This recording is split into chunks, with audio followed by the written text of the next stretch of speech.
Beat Making Basics. What's good, YouTube? Beat Making Basics back again with another dope video. If you're new to my channel, please go ahead and subscribe, as well as give me a thumbs up and like and comment on the video. Without further ado, let's get into today's content. Basically, what we're going to be doing is mixing an NBA YoungBoy type beat. All right, and we're trying to do this in about 30 minutes or less. All right, so what we have here is this dope beat here. I've already have exported the files as audio and then re-imported them into this session. And so this is what we got going. I'm actually gonna go ahead and play the beat first and just let you hear what we're working with. I'm gonna turn this down just a little bit and then we're gonna go from there.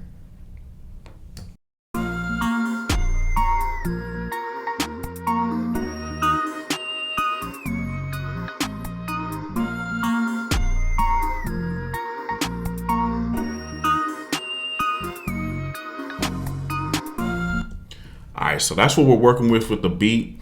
The first thing before we even get started mixing is we want to get things organized. So first things first, I want to make sure like all my drums are in one place and then all of my melody is one place. As you can see here, you have some things like some of the melodies up here, some of them down here, and then the drums in the middle. I don't want that. I want to see everything in an easy to easy way. So I'm going to put the melody at the very bottom here. Got the sample, put that down there. This choir chord, I'm gonna put that down there as well. Put that down here.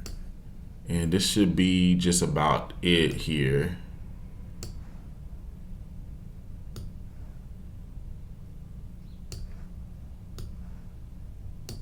All right, so cool. We got everything organized. The next thing I'm gonna do is come over here and we're gonna create, we're gonna bus some of these instruments to certain auxiliary tracks, basically grouping them together. So I'm gonna take all of my drums here and go to my output right here under stereo, go to an available bus, and what it's gonna do is send this signal to this auxiliary track right here, all of these signals right here. So I'm gonna name that drums. Then I'm gonna take the 808 and the bass, I'm gonna send that to its own bus as well, or auxiliary track. Bus 2 is an available bus. And I'm just gonna say sub. And this is gonna let me know that these are the lower end sounds right here. And then I have the rest of the beat. So it's just gonna be the melody. Come over here, bust it over here to this. It's melody, all right? The next thing I'm gonna do after we get everything done, I'm just gonna go ahead and save this, and then I'm gonna take everything down to the lowest level. And we're gonna start mixing this, or getting the levels on this beat, starting with the drums. So I'm gonna go over here to where like the kick and the snare are, and we're gonna get the levels on that first. And then we're going to start going to all the other instruments. So I'm going to pull that kick up.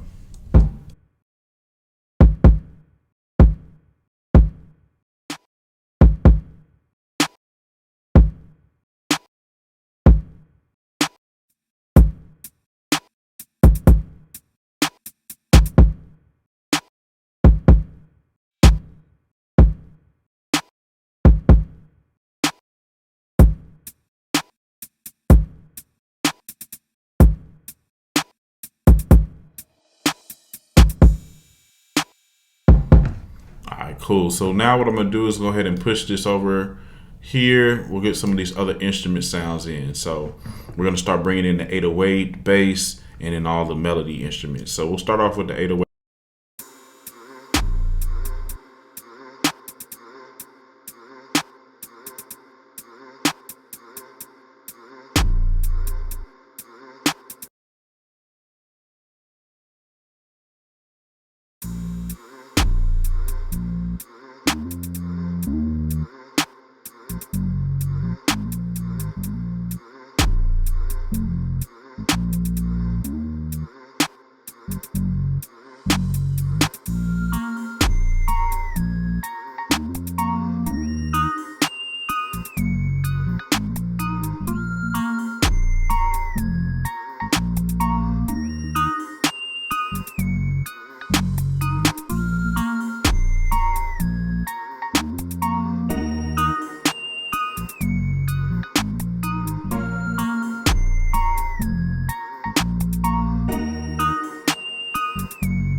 bet. So now that we got some levels going in a proper way here, so when I say levels, I just got the different instruments leveled out properly as far as the loudness of it and everything.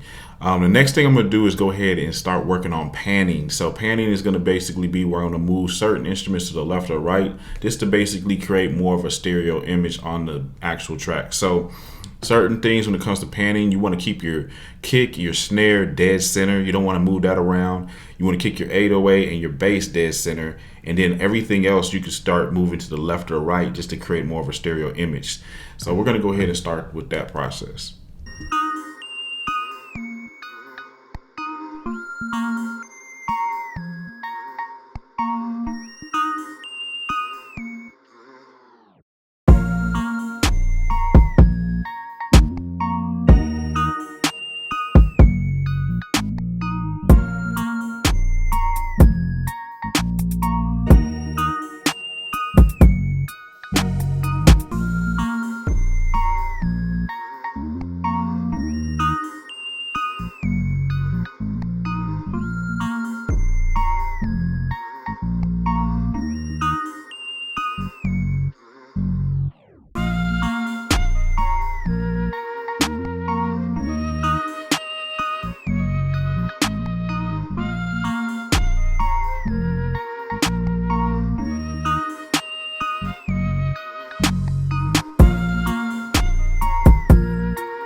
All right, I think I have a good idea or good representation of a good stereo image here.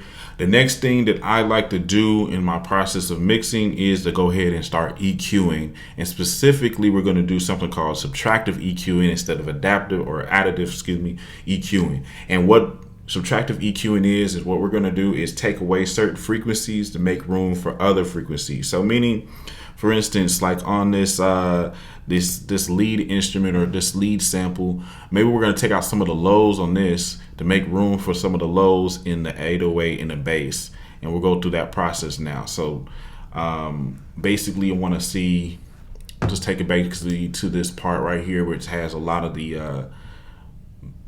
all the instruments are playing at the same time during this part. So we'll go ahead and do that.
right, so I feel like we have a good EQ on all of the tracks. I'm gonna go ahead and save again, pushing Command S. After that, it's just identifying what's like could be basically a little bit more punchier in the mix. Okay, now honestly, listening to this beat, everything sounds pretty solid to me. You know what I mean? I don't feel like there's anything that I need to necessarily do more in the track, but we're gonna listen to it and just see if there's anything else we could add to this beat, or this, excuse me, to this mix.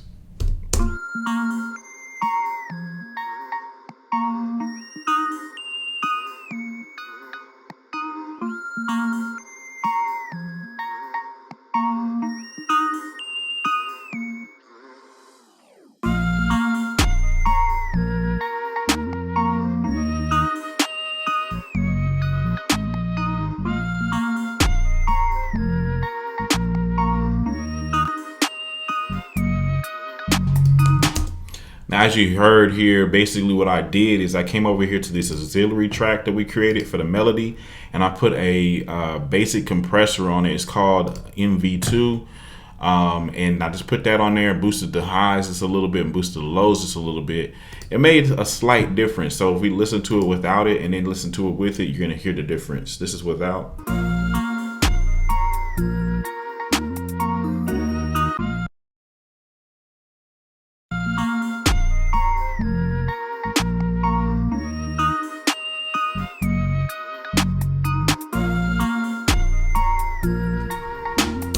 Now, another thing we could do to make the 808 and the bass, just a little bit more rumbly, or a little bit more just in the mix a little bit more, is to go ahead and use a plugin called R-Bass. Really love this plugin. It's pretty dope. It's by Waves. And so what we're going to do is we're going to go ahead and grab that and put that on the bass. And we really could go ahead and probably put this on this sub channel, which is actually what I'm going to go ahead and do. So I'm going to put that right there instead. All right, cool. So we got that there. Move this over here.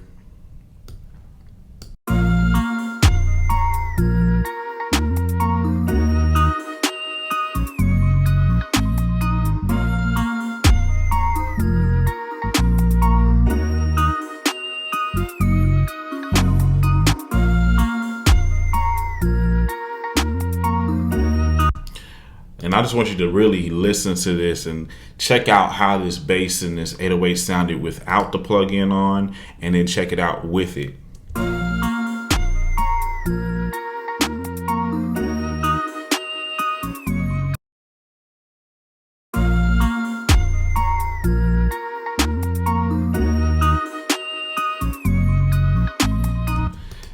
Very subtle, but you can definitely hear it a little bit more pronounced in the mix. And it definitely helps out with, making everything sound a little bit, doper. So anyway, let's keep on listening to this beat. There might be a couple of things we could do to the snare, kick, stuff like that, but let's just listen.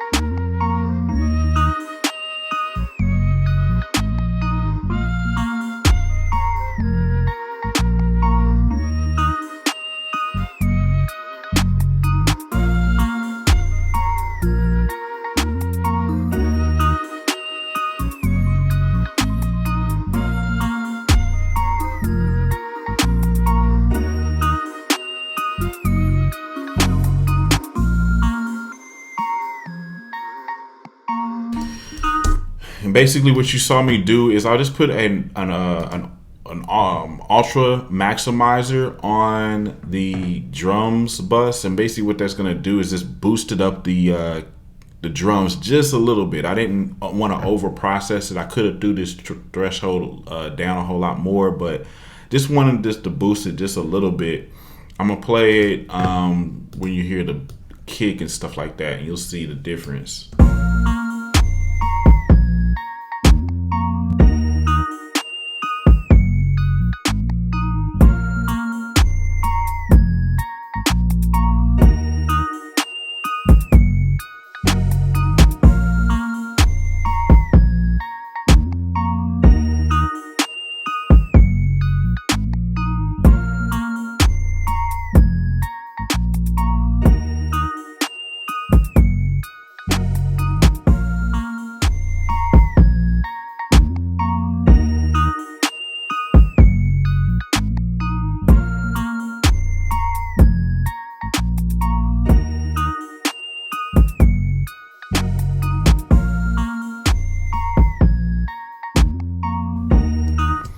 Just giving the track just a little bit of headroom right here. I don't want it clipping too heavy because we can always boost it using like the ozone for mastering and stuff like that. So that's what I did there. Only other thing I think I really want to do on this beat is with this flute, I want to go ahead and add just a little bit of a reverb to that flute. Okay.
All right, so the next step that I'm doing here is actually listening to it at different levels. You know, you're not necessarily going to hear this on your side, but like I'm basically turning the knob up and down on my interface to turn the levels up. And so what I do is I listen to it at low levels, and then I also listen to it at high levels. Now, a lot of people have a lot of different ways to do mixing, but I believe, especially when it comes to mixing your beats, you should keep things a little simple. As you can see, you don't see a whole bunch of plugins on here. Really, a lot of this is just leveling, EQing, panning, and then maybe adding a few different plugins here and there just to boost certain things up. And so really this beat is pretty much done. Some other things that you could do, or that I would recommend doing, is actually using what's called a reference track, which I'm not going to actually do in the video because of copyright, but I am going to do this on this beat later. It's just use a reference track, and a reference track is a piece of music that's already professionally mixed and mastered, okay? And it sounds similar to the beat that you're trying to mix, and you're going to listen to that and then take note and say, all right, what are they doing in this particular mix? What did I listen to and hear in this track, which is the reference track, compared to mine? Maybe the snare is up a little louder in theirs or lower in their mix than it is in yours. You could take note on that and then make adjustments accordingly. Another thing that I am going to also do is I'm going to affect the stereo out. Okay, so of course, before actually going ahead and rendering this beat, I'm going to come over here and we'll go and pull up isotope, and I could do some things to boost the signal just a little bit so it's not sounding so low in the mix. And what I do is I use the ultra maximizer, or excuse me, the maximizer, and I just take this down to negative 0.1 dB, and then you can play around with the threshold. So let's listen to it now with that.